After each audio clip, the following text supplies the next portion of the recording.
बिस्मिल्लाहिर्रहमानिर्रहीम। अस्सलाम वालेकुम माय यूट्यूब फैमिली। आज मैं आपके साथ शेयर करूंगी बहुत ही चटखारेदार टिक्का सीख बोटी की रेसिपी, जो कि आप घर पर बहुत आसानी के साथ बना सकते हैं।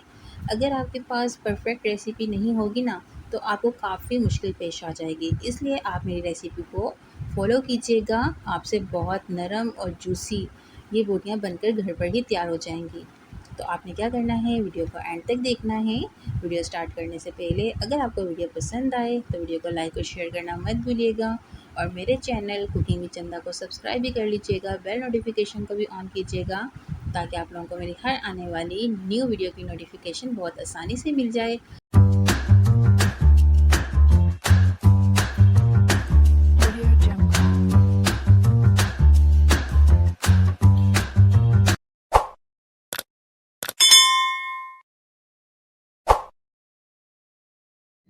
सीख टिक्का बोटी बनाने के लिए मैंने यहाँ पर सबसे पहले तो ले लिया है बीफ का गोश्त 1 किलो।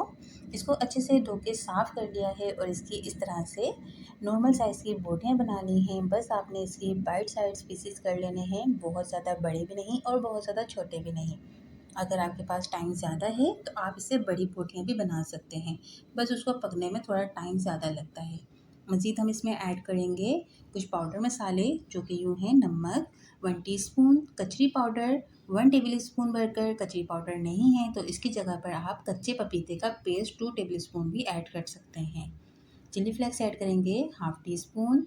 चाट मसाला ऐड करेंगे 1 टीस्पून भरकर, और यहाँ पर मैंने दही ले लिया है 200 ग्राम।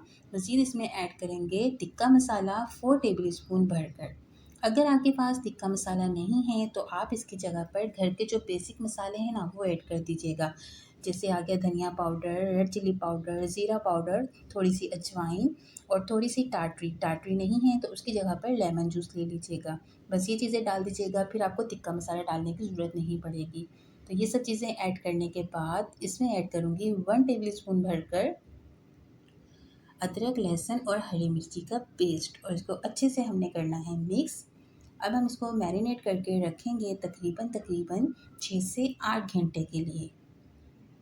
तो ये ज़रूरी है, जब आप सीख बोटी बनाएं ना, तो आपने इसको मैरिनेट करके लाजमी 6 से 8 घंटे के लिए रखना है। इससे क्या होगा कि बोटियाँ आपकी बहुत ज़्यादा जूसी बनेंगी, बहुत सॉफ्ट बनेगी। तो ये देखिए, इसको मैंने अच्छे से मैरिनेट कर दिया है। अब मैं इसको रख दूँगी 8 घंटे के लिए। तो यहाँ देखें, तकरीबन मुझे यहाँ पर 8 से 9 घंटे हो चुके हैं और बोटियाँ हमारी बहुत अच्छे से मैरिनेट हो चुकी हैं। बस आपने एक बार इनको अच्छे से यूँ मिक्स कर लेना है। इसके बाद हम इसको लगाएंगे सीखों पर। बस आपने रेसिपी को कंप्लीट देखना है, तो फिर आपको पता चलेगा कि किस तरह से बहुत सॉफ्ट और जूसी बोटियाँ आपकी घर पर ही बनके तैयार हो जाती हैं।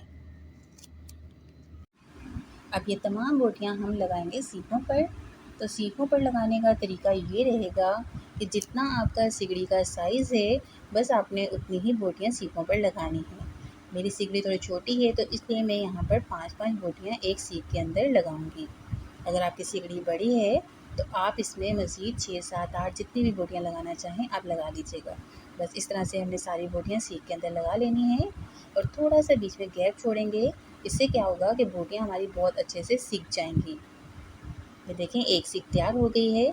बस इसी तरह से मैं सारी सीखें तैयार करके आपको दिखाती हूँ। तो ये देखें, मैंने सारी सीखें इस तरह से तैयार कर ली हैं। अब हम जला लेते हैं कोयलों को। तो उसके लिए क्या करना है, बस आपने जगह थोड़ी खुली देखनी है कोयलों को जलाने के लिए। तो मैं आ गई हूँ अपने टेरेस पे। तो ये देखें, इस तरह से हमने कोयलों को जला लेना है। बस आपने थोड़ा सा मिट्टी का तेल डालिएगा। जब तमाम कोयले अच्छे से जल जाए ना, फिर उसके बाद आपने क्या करना है, पूरी सिगड़ी के ऊपर इस तरह से फैला देने हैं। उसके बाद तमाम सीखें आपने सिगड़ी के ऊपर रखनी है। जितनी भी सीखें आ जाएँ, बस उतनी ही लगाइएगा। मुझे यहाँ पर 10 मिनट हो चुके हैं, तो एक साइड से अच्छे से सीख चुकी हैं मेरी ये बोटियाँ। अब मैं इनके ऊपर इस तरह से ऑयल लगाऊंगी। तमाम सीखों के ऊपर इस तरह से हमने ऑयल लगाना है। फिर उसके बाद इनकी इस तरह से साइडें चेंज करनी है, और साइडें चेंज करके भी इस तरह ऊपर अच्छे से इनके ऑयल लगा देंगे। ऑयल या घी जो भी आप लगाना चाहें लगा लीजिएगा, और दूसरी साइड से भी इनको 10 से 15 मिनट तक अच्छे से सेक लेंगे। बस यहाँ पर कोयलों का टेम्परेचर नॉर्मल होना चाहिए, बहुत ज़्यादा गर्म कोयले नहीं होने चाहिए। इससे क्या होगा कि बोटियाँ जल जाएंगी और अंदर तक सही से सीखेंगी नहीं। और ऑयल तो आपने ज़रूर लगाना है, इससे नरम और जूसी आपकी बोटियाँ बनेंगी। इस तरह से मुझे यहाँ पर तकरीबन 20 से 25 मिनट हो चुके हैं। बहुत अच्छे से यहाँ मेरी बोटियाँ तैयार हो चुकी हैं, उनको मैंने निकाल लिया है। बस इसी तरह से क्या करेंगे, दूसरी तमाम बोटियाँ जो हैं इस तरह सीखों के ऊपर लगा देंगे। तो इनको भी मैं तकरीबन 20 से 25 मिनट तक दोनों साइडों से सेम उसी तरीके से पका लूँगी। बस अब मैं इस तरह से तमाम बोटियाँ रेडी कर कर आपको दिखाती हूँ। तो ये देखें जनाब, हमारी यहाँ पर तमाम सीख बोटियाँ बनके तैयार हो चुकी हैं। बहुत ही नरम, बहुत ही जूसी, बहुत ही सॉफ्ट। तो आपने इस तरह से इनको एक बार ज़रूर अपने घर पर ट्राई करना है। और जब आप इसको नान चपाती के साथ खाएंगे या फिर इनको ग्रीन चटनी, इमली की चटनी के साथ खाएंगे ना, तो इसके टेस्ट को तो चार चांद लगने ही वाले हैं।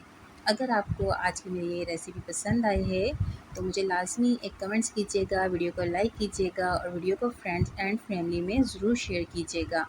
अब इंशाल्लाह मैं मिलूँगी नेक्स्ट वीडियो में। मुझे दुआ में याद रखिएगा और अपना भी ख्याल रखिएगा। अल्लाह हाफ़िज़।